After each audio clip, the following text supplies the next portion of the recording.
Good afternoon, everyone. Thank you for joining us.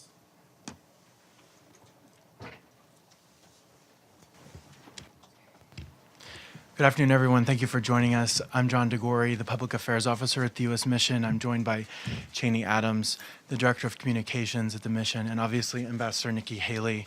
Thank you for joining us for this presidency, U.S. Presidency of the Security Council press briefing. We're happy to share with you some of U.S. priorities for the month of September, which we know will be a very busy one, but hopefully a very productive one. So with that, I'd like to turn it over to Ambassador Haley, who will offer some initial remarks. Good afternoon. It's great to see so many faces interested in September and hopefully interested in the United States presidency. You will see that this presidency, obviously, it will have an American theme in every way, but it will also have a Southern twist to it. As basically, when things get intense, we smile, and when they get more intense, we smile bigger. So that's a lot of what's going to happen. We start off with the Security Council this morning with a very American Southern chicken and waffles breakfast. They got used to the fact that we taught them some American slang. We taught them about bless your heart. They learned that today. And we'll continue to talk about different things related to what make us so proud to be Americans and more about their host country, because this is a country they want to know more about. We will obviously focus on the southern part of the country because it's a part that they know least about, and so we look forward to that. This September, you'll continue to see the U.S. presidency of the Security Council under this administration as a presidency of firsts. Last year, we brought human rights to the Security Council for the first time because we think human rights and international peace and security are linked. We demonstrated this linkage with the event that we hosted. The first will continue during this presidency, starting with, and you may have seen this morning, the first ever open program of work meeting. Tomorrow morning, we will hold the Security Council's first ever meeting on the situation in Nicaragua. There have been reports of hundreds of civilian casualties and arbitrary detentions by President Ortega's security forces. It's important that the world hear the latest on the violence in Nicaragua. It is critical that the Security Council be briefed on the situation on the ground, how the political dialogue is going, and what the Organization of American States is doing to help the situation. We have been in contact with the OAS, and our goal is to strengthen and support them as they go through this process. In another first, we will host the Security Council's first meeting devoted to how corruption affects global conflicts. This will be one of our signature events for the month, and we'll host that briefing on Monday, September 10th.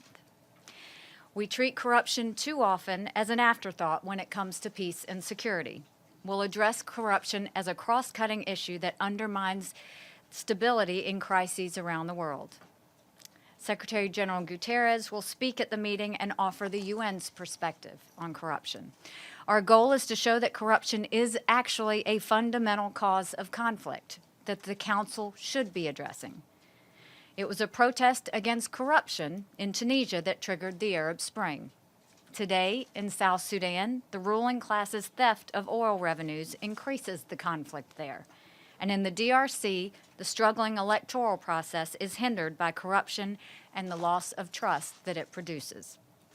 That afternoon, we'll host a follow-on ARIA formula meeting specifically on Venezuela, where corruption has led to one of the worst man-made humanitarian crises in a generation. We'll be inviting some members of Venezuelan civil society to share with the Security Council how Maduro's regime is systematically corrupt and how it's pulling resources away from its people so that it can continue to prop up its dictatorship. Another highlight of our presidency will be an update on our efforts to make peacekeeping missions more effective, efficient, and accountable.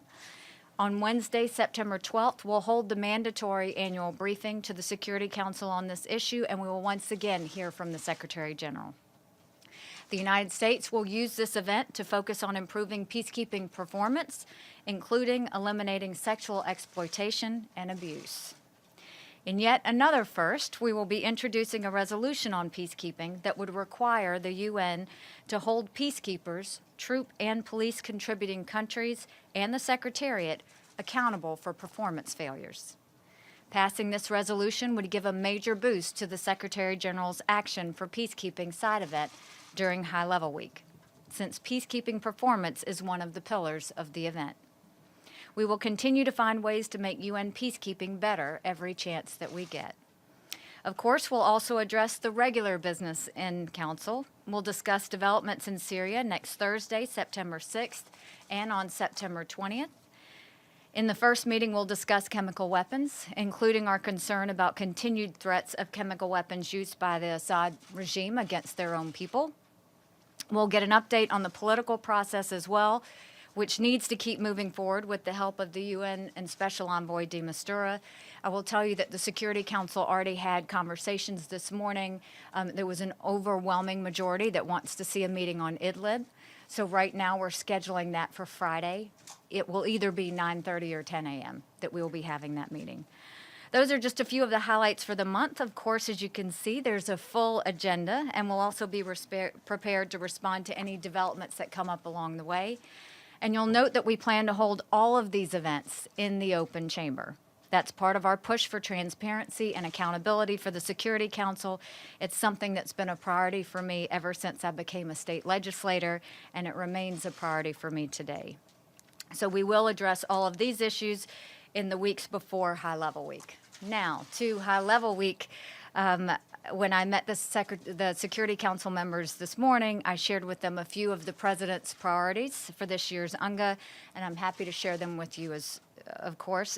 Also, to kick off the event, as he did last year with reform, this time it will be on counter-narcotics. We have asked all of the countries to co-sponsor, basically saying that they will all work towards supporting counter-narcotics as we address the drug issue around the world. It's a very important issue to the President, and the President will issue a global call to action on the drug problem to the assembled world leaders. The drug problem is complex and affects nearly every country in the world, from growers to financiers, traffickers, and users. We look forward to leading the world in taking action to tackle this global challenge.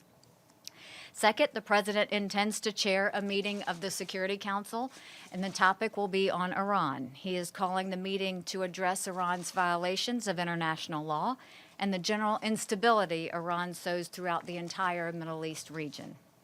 So we're working hard to make sure it's a very productive visit for the President. We will have multiple cabinet officials that are here again for High Level Week, and with a lot of participation. And so with that, I will tell you we are excited about our presidency in September. It is a very busy month. I cried when I first found out that I had the presidency in September, but I'm over it now. So I will tell you that we are going to make it fun. It will be hospitable. It will certainly be open to the press in every way, and we will do everything we can to make sure that it goes seamlessly for not just the council members, the GA members, the secretariat, as well as for all of you. So I thank you for taking the time to be here. And now I'm going to turn it over to John and Cheney to decide who goes first. All right, we'll take as many of your questions as we can. I would just ask that when you're called on to please say your name and your outlet. So we'll go with Michelle. Thanks, John. Thank you, Madam President. On behalf of the UN Correspondents Association, thank you for this briefing and good luck with the month. Thank you. Thank you for all the open meetings that give us some work to do here. I had a couple of questions for you on Myanmar. Would you support more US sanctions on Myanmar in the wake of the UN report last week? And there is also the US report coming, which you said mirrors the UN report. Would you support more US sanctions? And would you push for any action at the Security Council on Myanmar, as futile as that might be? If you are planning to do that, if you could elaborate on what you might be pushing for. And on Iran, they can ask to speak at this meeting. President Rouhani will be here. Do you think it might be helpful to have him in the room at the table as well for this meeting? Okay, thank you, Michelle. I appreciate it. So first of all, you're welcome for the open meetings and all the work that comes with it.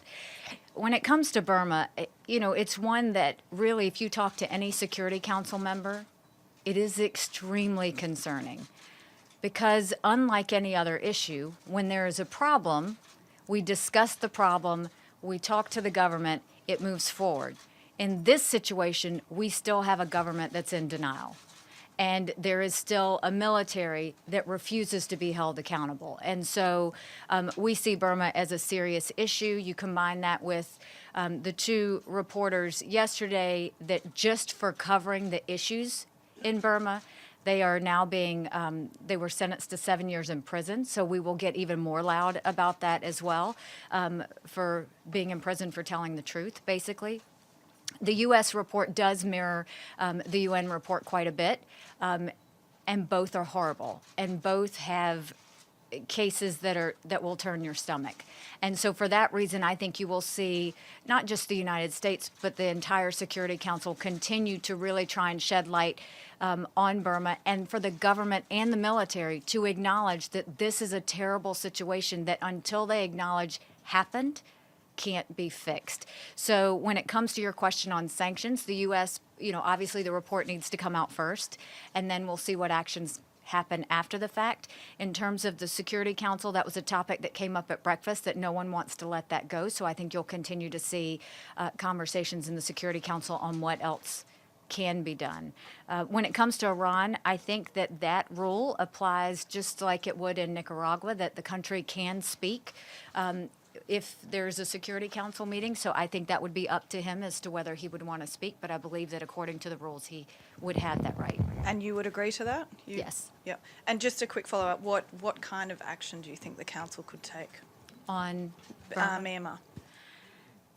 I mean, I think it really is a discussion that the Security Council has to make, because I think everyone has acknowledged that it's bad, and everyone's stumped at the fact that the government still has not acknowledged it was bad. And I think if you heard in the last Security Council meeting, there was still a denial there by the ambassador and not an acceptance of what has happened.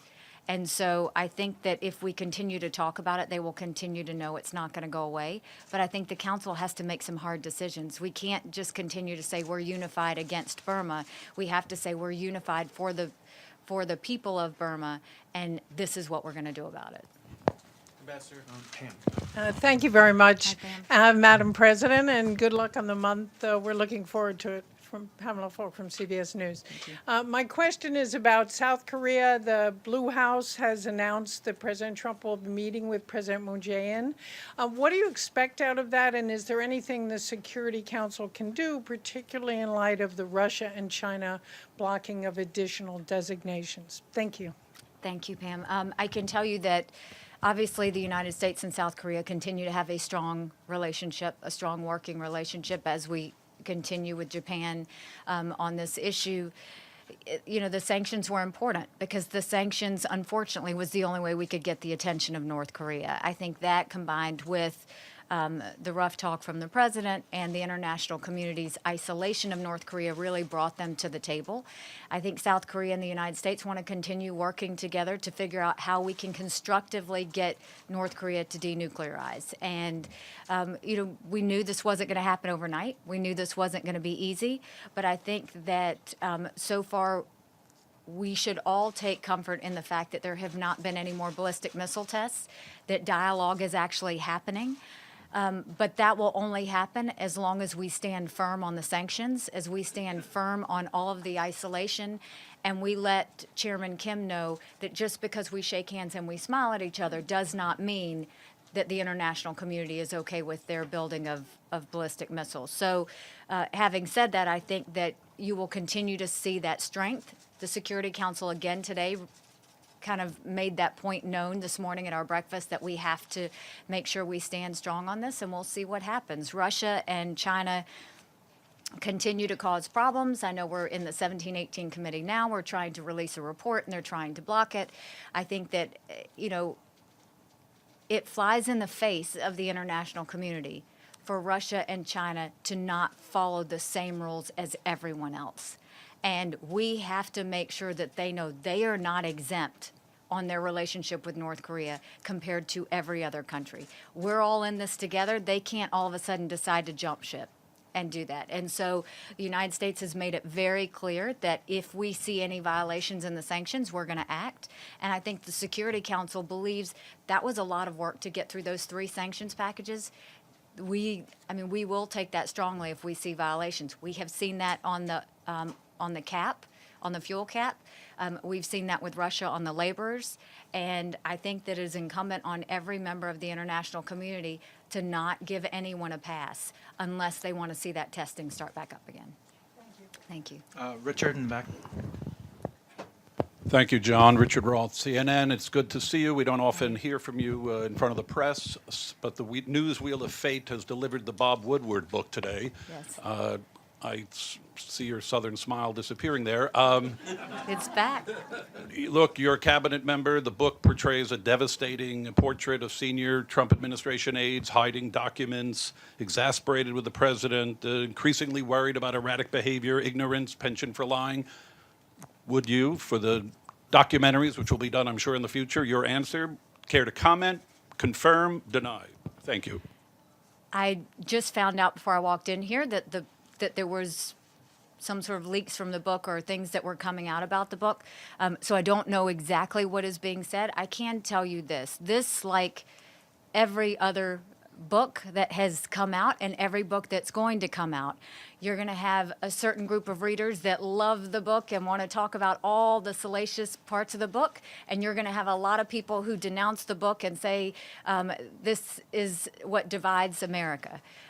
So I think people read in it what they want to read. I think they see what they want to see. What I can tell you is what I know, and I know that the president has been a great partner to me on foreign security. I meet with him often. I talk with him often.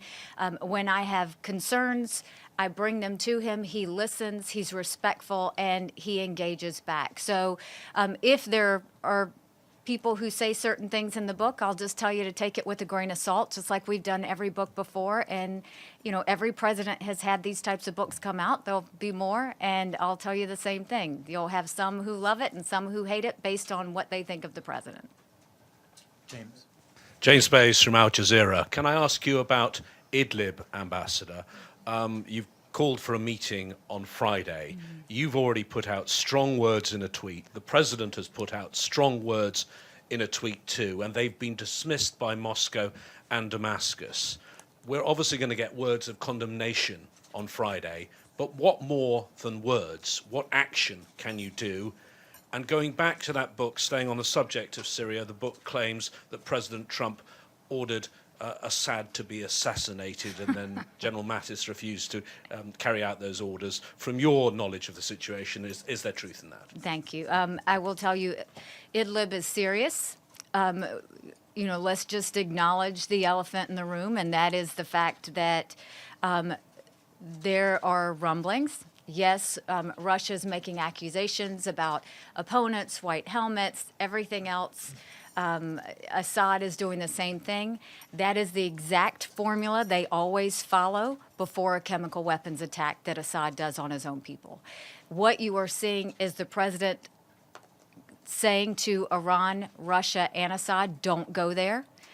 We're not going to accept it. It's not okay. What you're saying from us and the fact that the Security Council wants to talk about it is do not let a chemical weapons attack happen on the people of Idlib. The people of Syria have been through too much. This is a tragic situation.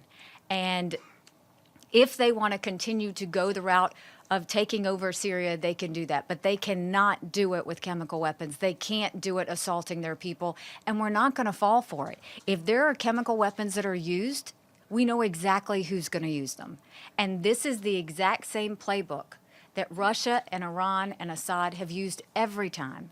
And the OPCW has come out and said that we know chemical weapons are used. There's no denying it. The only ones that deny it are Russia, Iran, and Assad. So I think this is for us very typical, but what you're seeing is the Security Council come together and say, we're not going to stand by and wait until after the chemical weapons attack. We want to have a meeting now to discuss what should not happen. I think you saw the president get out in front of it yesterday and say, don't make us have to respond, because he's made it very clear if chemical weapons are used, the United States will respond. And on the assassination of Assad, you are privy to all of those secret talks. Can you tell us, has that ever been planned or contemplated? I have the pleasure of being privy to those conversations when we've dealt with each chemical weapon strike, when we've dealt with all of the responses, when we've dealt with everything, and I have not once ever heard the president talk about assassinating Assad. Benny, in the back.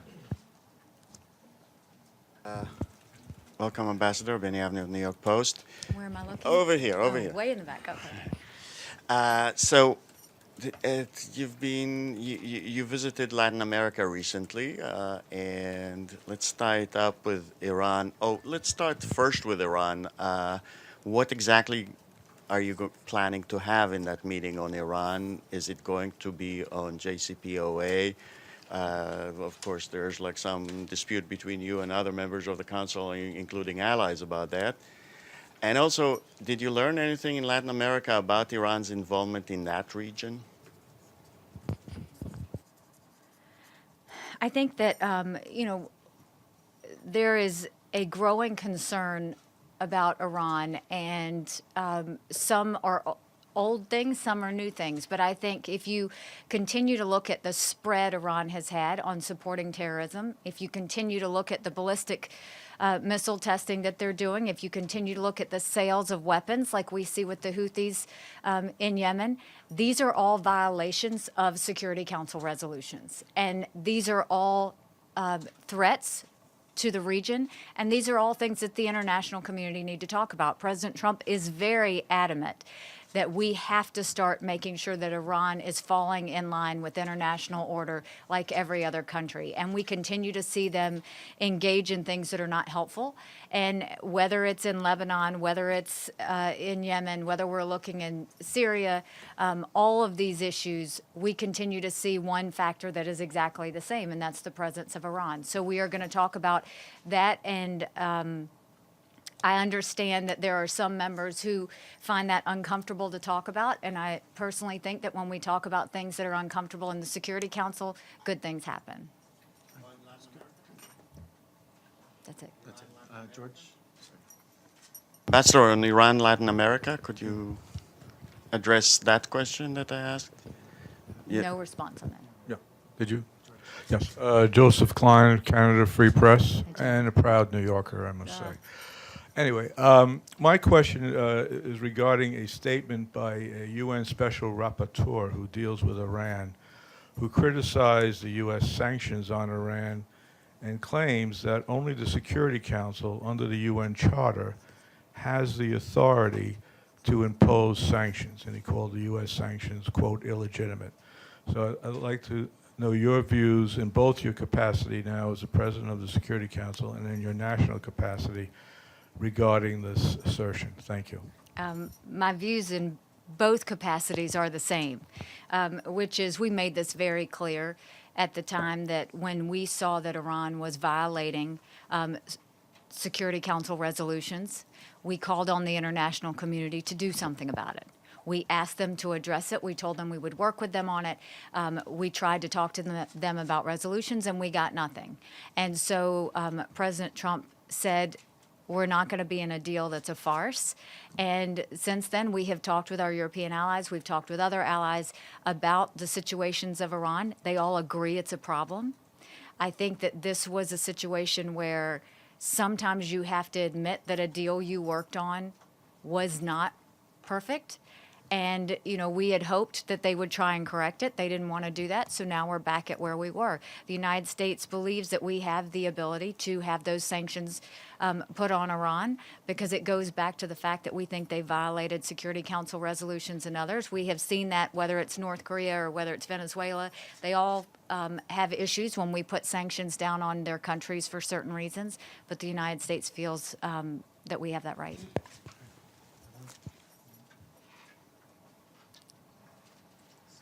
It's all right. High tech here. Thank you. Do you think that the Iran meeting will segue into the Palestinian issue?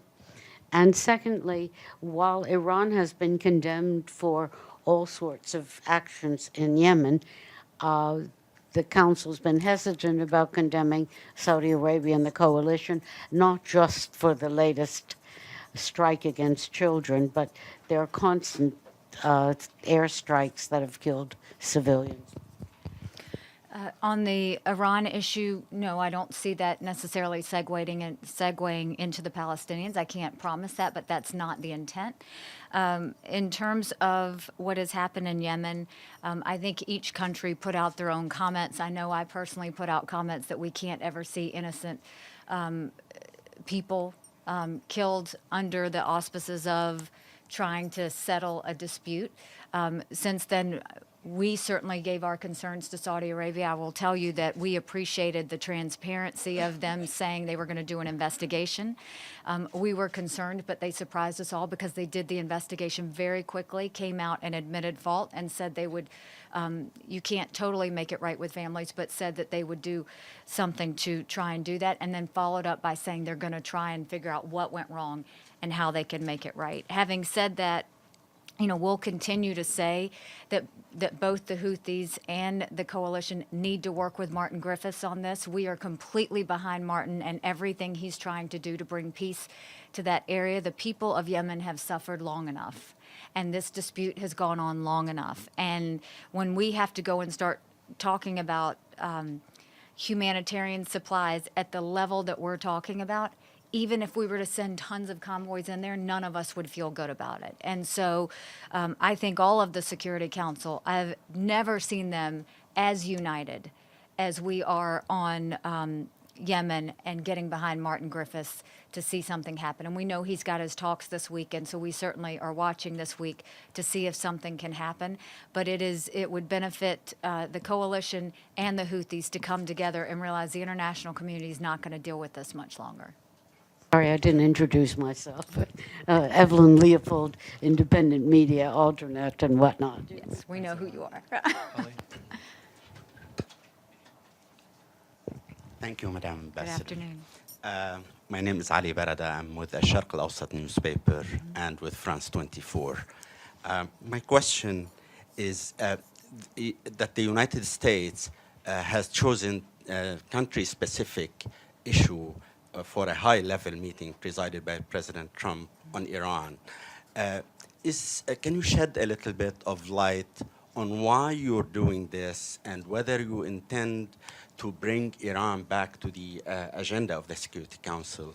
And also, I have a question about the Israeli-Palestinian peace process.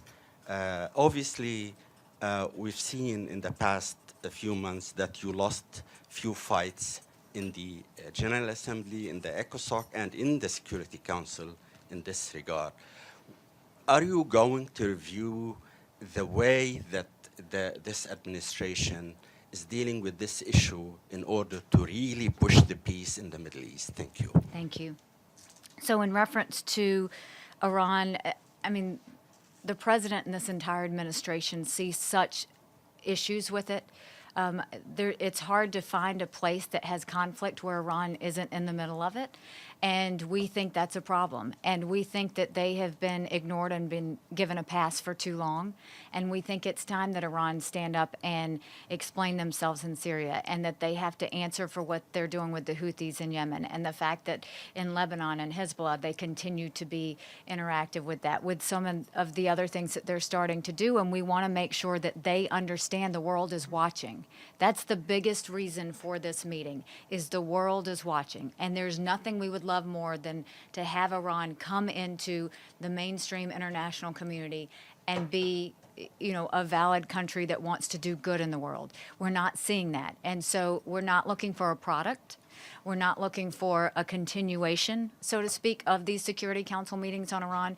What we're looking for is to get heads of state and heads of delegation to talk about what Iran is doing around the world and what we as an international community can do to combat that. In terms of the Israel-Palestinian issue, it's the issue that's been there for years. So to say that we haven't done well in the General Assembly or the Security Council, I think we've done great. And I'll tell you, the reason we've done great is because we're not going to be pushed over. We're not going to allow our friends in Israel to be pushed over. We think there's a real conversation that needs to be had. I think that every Palestinian deserves a better life. And every Palestinian should look at the Palestinian Authority and say, what are you doing to help us? Because really, the Palestinian Authority is not doing anything about Gaza. They're not doing anything to help the situation there. And what we're saying is, let's don't continue what we've always done. At some point, something has to give. And so beating up on Israel, to me, is something that I think some countries find easy to do. I think it's something that some countries take satisfaction in.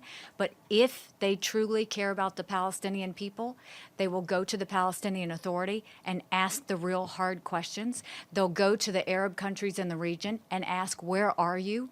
Why aren't you doing anything to help the Palestinians in the region? Because I think it's been easy to point fingers at Israel and point fingers at the United States. But where is everyone? Where are they when it comes to helping the Palestinian people? Because we're waiting for them to step up, and I think the time has come.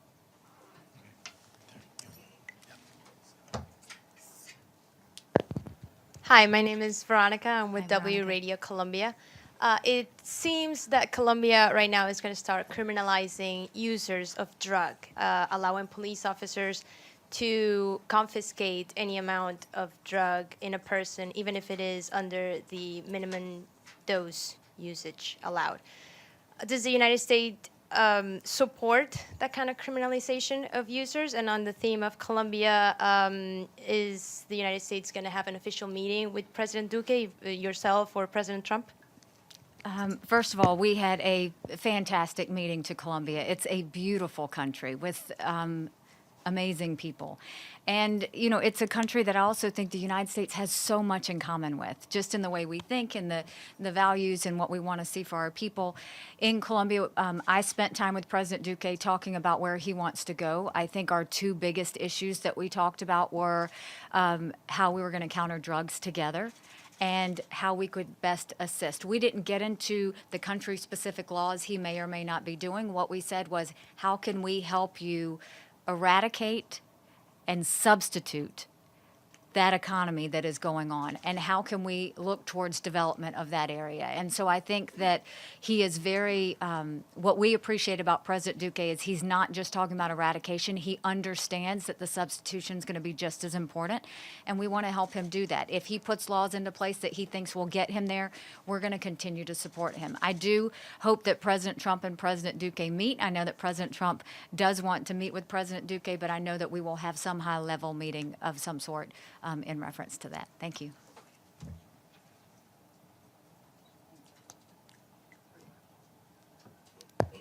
Thank you very much, Madam President, and good luck with the presidency and to the mission. I would like to ask again about Iran, but I would like you to tell us, does this administration has a strategy with regard to Iran? And does that strategy include regime change? Do you like this regime to be changed in Iran ultimately? Thank you. Thank you. I will tell you that the strategy for Iran is very simple. We want to expose the negative aspects that they're doing. We want to expose the violations of the Security Council resolutions that we are seeing. We want to strengthen the voices of the Iranian people who so desperately want a better life, and the United States thinks they should have it. The idea that they are using all kinds of means to oppress and keep them from having any sort of say in their government is a problem. And so we're going to stand with the Iranian people. This is not about regime change and who's the next leader. This is everything about standing with the Iranian people and say they have every right to be heard in their government, and they have every right to change it if it's not being led the right way. And we're going to continue to expose all the violations that Iran does. And we think the international community should join us with that, because it is an issue for the future, and it is an issue that affects every country in the world. Thank you. Thank you. Madam Ambassador, my name is Masood Haider. I represent the Dawn newspaper of Pakistan. When President Trump took over, he had also said, I'm paraphrasing, that he said that he will make the deal of the century for the Palestinians. He said that, and we all know that. Now, what is happening that the United States, with the United States cutting off the funds to the Palestinians and UNRWA and so forth, the Palestinians are suffering the most. So what is it that he's going to do? I mean, that you are privy to more than anybody else, that he is going to do in order to make the deal of the century? What is going to happen? So are we talking about Pakistan or Palestinians? Palestinians. Palestinians. I just wanted to introduce Yes. myself.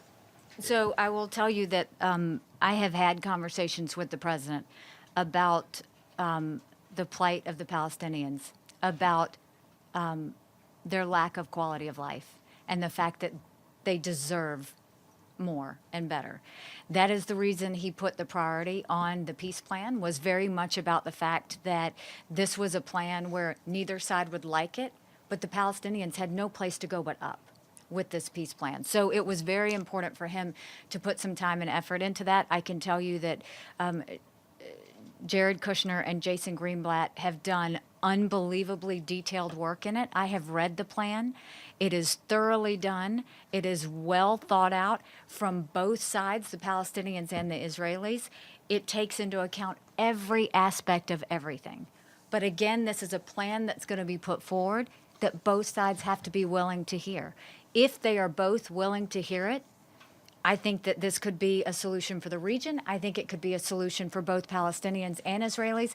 And I think it would be a solution and a testament to what can happen when two sides come together in the name of helping their people. And so with that, the president's full intent is to completely do everything he can with the peace plan. In reference to the Palestinians and cutting aid, we're not cutting aid to the Palestinians, we're cutting aid to UNRWA. And there's a big difference. UNRWA has... it's a concern because UNRWA is not serving Palestinians. UNRWA is a political arm that claims to serve Palestinians. We have, for 2 years, asked UNRWA to reform itself because it has this ongoing number of refugees that is unsustainable. We can't sustain, and the world knows, everybody knows that every year they come and say the schools aren't going to open. But they keep adding numbers of refugees to where we're never going to be able to sustain that. And what we said was, you saw we gave $60 million. UNRWA didn't say thank you. They criticized us and attacked us for not giving more. There is no one that has given more money to the Palestinians than the United States. Up until last year, $6 billion. And again, we're going to say, if the other members in the region don't feel this is worth the investment, why should the United States feel like it's worth the investment? At some point, the region has to step up and say they care about the Palestinians. Don't blame us for cutting aid. Don't blame us for saying that we think UNRWA is political and that it needs to be reformed.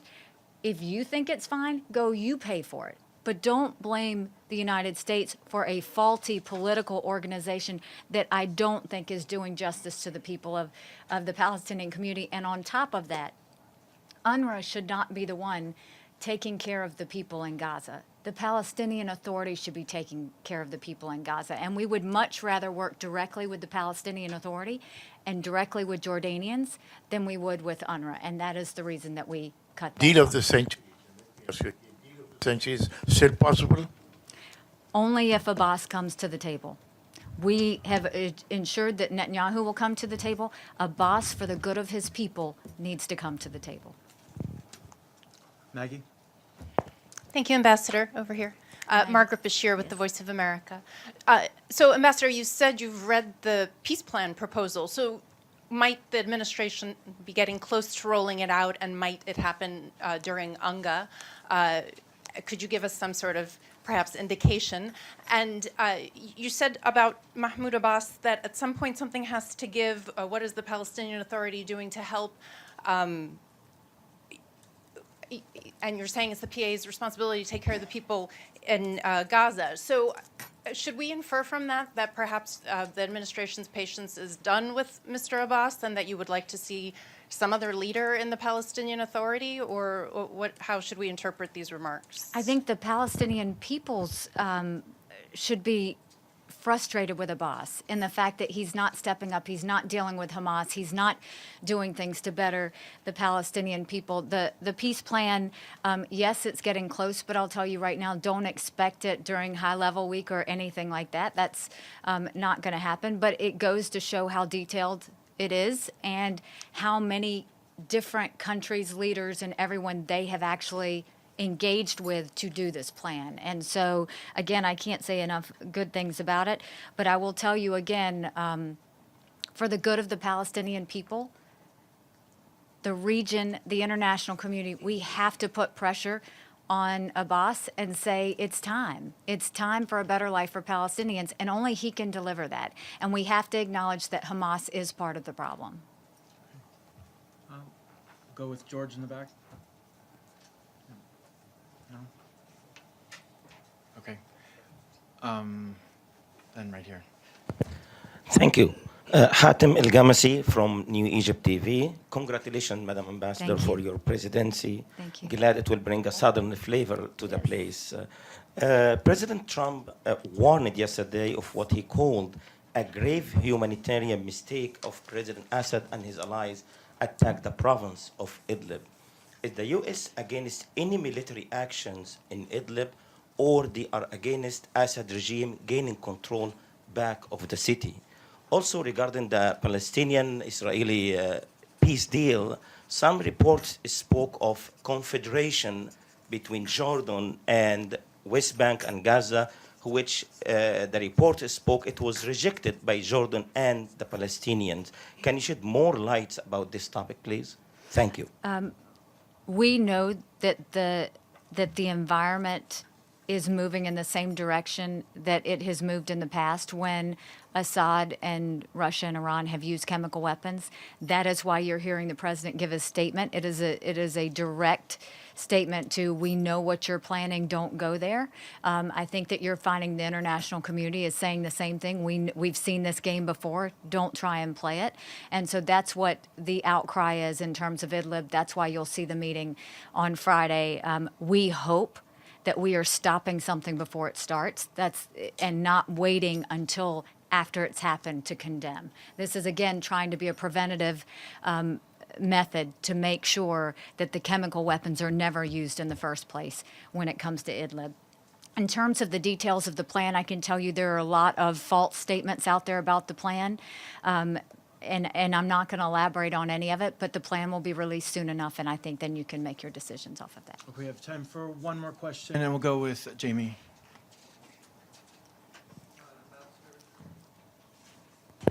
Jamie Lovegrove at the Post and Courier in Jamie, South can you Carolina. stand up? Because this is a South Carolinian reporter that y'all should all be nice to, because he traveled all the way up. So welcome, Jamie. We're happy to have you. Ambassador, I have just a few quick ones. On a personal level, I'm curious what you learned from your month as president last year, and what you'll take into that experience going into this month. I'm curious if there are any consideration to events being planned outside of New York. And I'm also curious, I understand you were at Clemson this weekend. If you have any thoughts on the Clemson-Texas A&M game this weekend, I would appreciate it. Thank you. Last year versus this year. Last year I was truly drinking out of a fire hydrant. This year I'm drinking out of a fire hydrant. So it is, I think it's a lot of information. It's changing with the times. It's the world events changing. But I'm honored to do it. It's a blessing to represent the United States of America, and to do it in front of this World Forum is something I appreciate. I can tell you last year it was still a very steep learning curve. This year, I feel at least a little bit more comfortable with procedures and how things happen, and more how to strategize and work within the way that we want to. And so I think I feel a little bit more emboldened in the fact that it's not the newness I'm working through. Now it's just dealing with the issues and the strategy that go along with it. We get along really well, all of the Security Council members. I have always tried to host them outside of the Security Council on multiple events, whether it's new members, outgoing members, because I think that we deal with heavy enough issues that we should have to like each other through that. And so that has worked out well. events outside of New York City. One of the things that you do when you are president of the Security Council is you try and teach them the culture of your country. You try and teach them information about the country. And so I would say that we very much would appreciate and would like to show the Security Council the example of a state that might have gone from an agricultural community to a textile community to being a tourism mecca and a manufacturing hub. We would also like to give an example of one of the best states in the country, and so I will look forward to the opportunity to showing them that. And then on Clemson, my Tigers rocked it this weekend. They were awesome. I think it's going to be a fantastic season. I think that we are national championship bound, and I continue to stay in contact with Coach Dabo before every game to give little tips of advice. Thanks again for joining us, everyone. We look forward to working with you this month.